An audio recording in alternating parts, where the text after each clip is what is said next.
Okay. Bismillahirrahmanirrahim. Assalamualaikum semua and a very good day to all of you.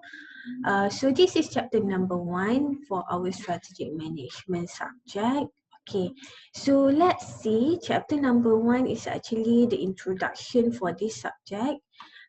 Title overview of strategic management. Okay, now I'm showing you guys all the subtopics for this chapter. Okay, so kita akan start dengan kita akan tengok what is strategic management itself, and then what are the key terms yang akan digunakan, the model itself, what are the benefits, and some of why or the reason why some of the firms do not do strategic planning, the pitfall of strategic planning, dan lastly for the second last, comparing business and military strategy. And now kita akan tengok global competition lah.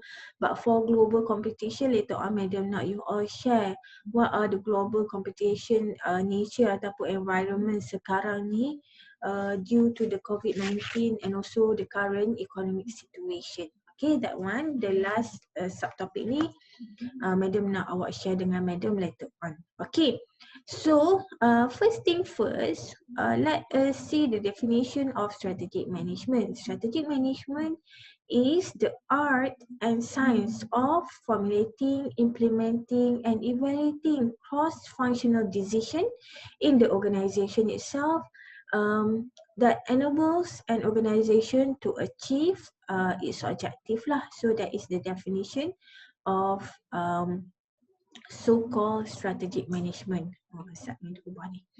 Okay, so strategic management, we can see that ada perkataan art and science. So when making decision ataupun strategy for company, it's not only based on intuition ataupun firasat awak, rasa hati awak, but also based on the science, like all those analysis that the company can use based on the current situation, the data that they have. Okay, so based on art and science to formulate, implement and evaluate cross-functional decision.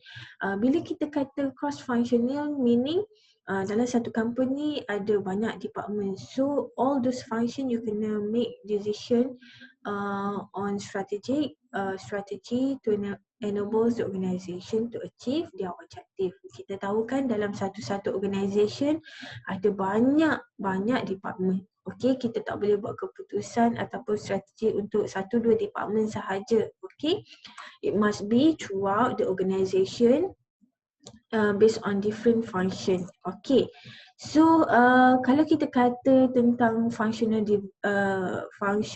area in the business itself, kita ada contoh department untuk marketing, finance department, sales, accounting. Kalau company tu is producing, manufacturing, ada production, ada operation, ada R&D dan sebagainya lah. So these departments based on different type of organisation, mungkin ada different type of department dalam company diorang.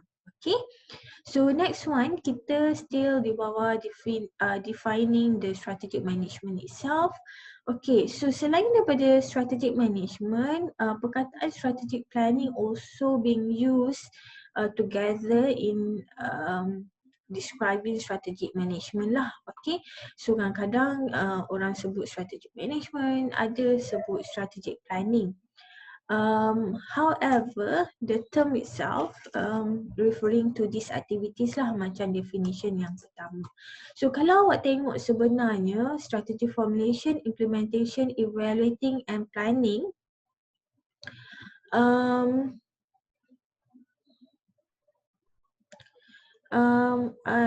yang tadi tu bila kita tengok these three sebenarnya menggambarkan keseluruhan apa yang kita akan belajar. Okay, so term strategic management is used to refer strategic formulation, implementing and evaluation.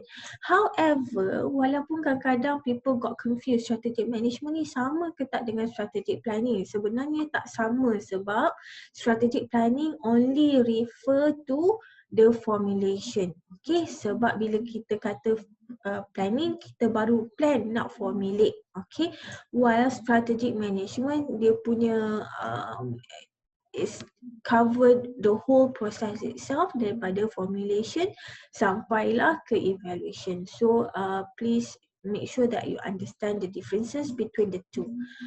Okay, so the purpose of strategic management is to exploit and create new and different opportunities for tomorrow untuk company tersebut lah.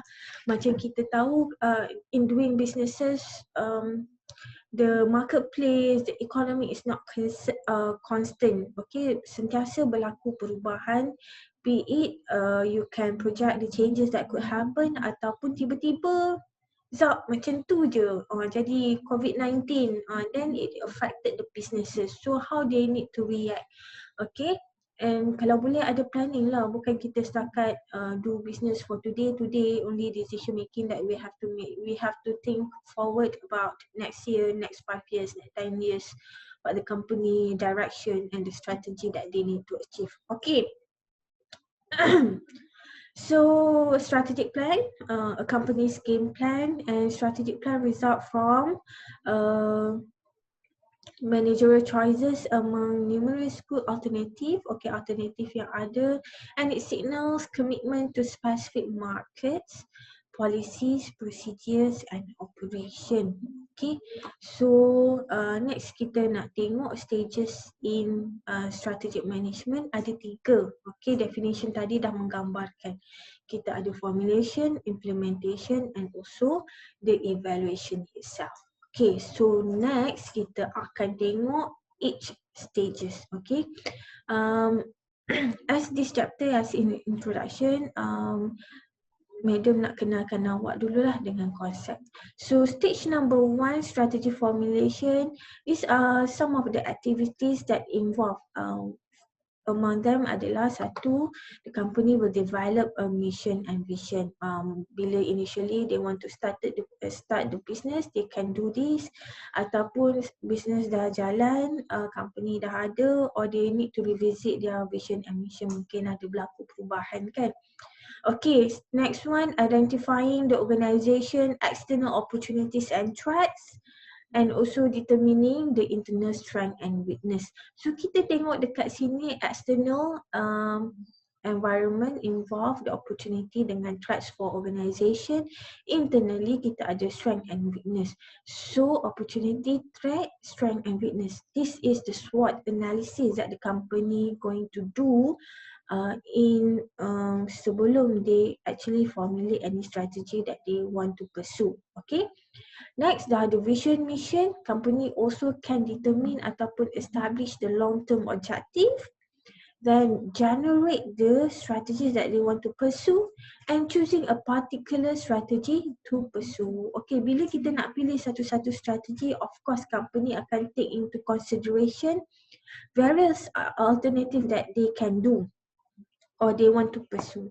So mungkin list down ada 5, ada 10, depends on the analysis that they did and also the brainstorming that they buat, and they need to choose a particular strategy to pursue. Sebab too much strategy pun tak boleh juga, nanti fokus tu susah nak fokus kepada yang mana satu.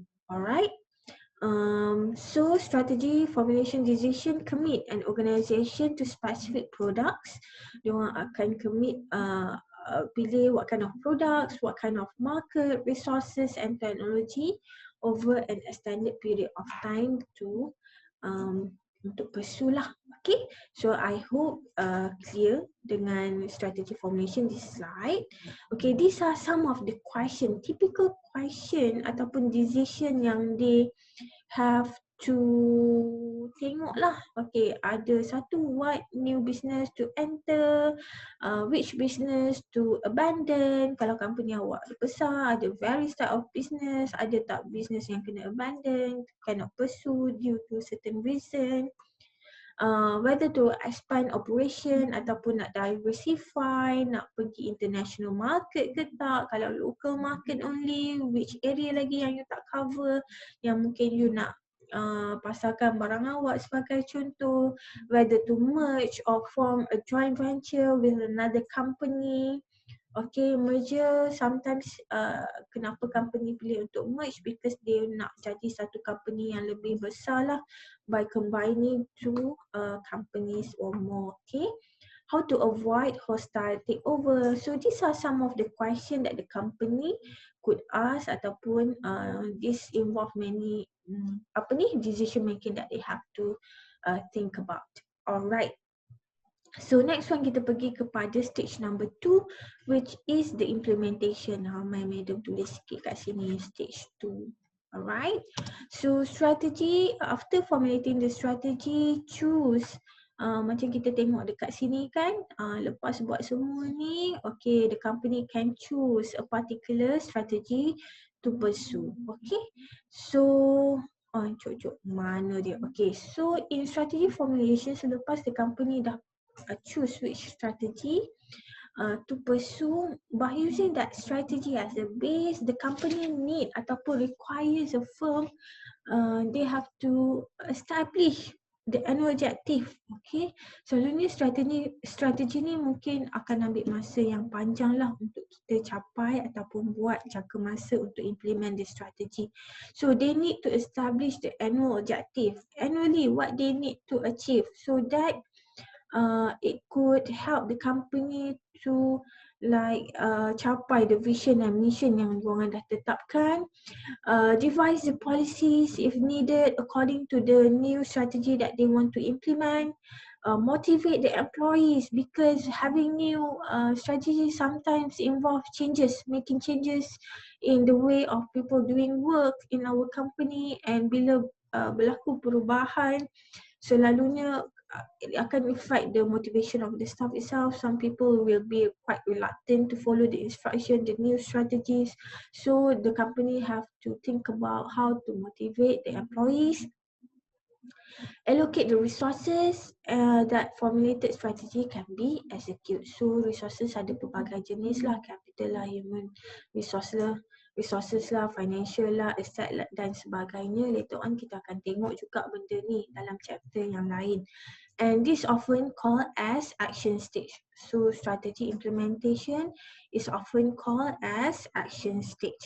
Okay, so strategies can be executed in strategy implementation includes developing a strategy supportive culture, creating an effective organization structure, redirecting marketing effort, preparing budgets, developing and using information systems, and linking employees' compensation to organizational performance.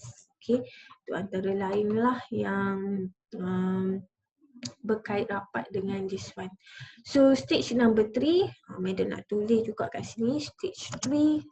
Nah, sambil-sambil tak apa kan, formulation stage 1, so that bila ada numbers ni it could help you lah untuk stage 1, stage 2 gitu.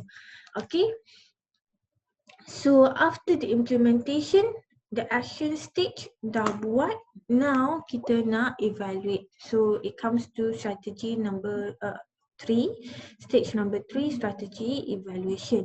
So in strategy evaluation, it will determine which strategies are not working well.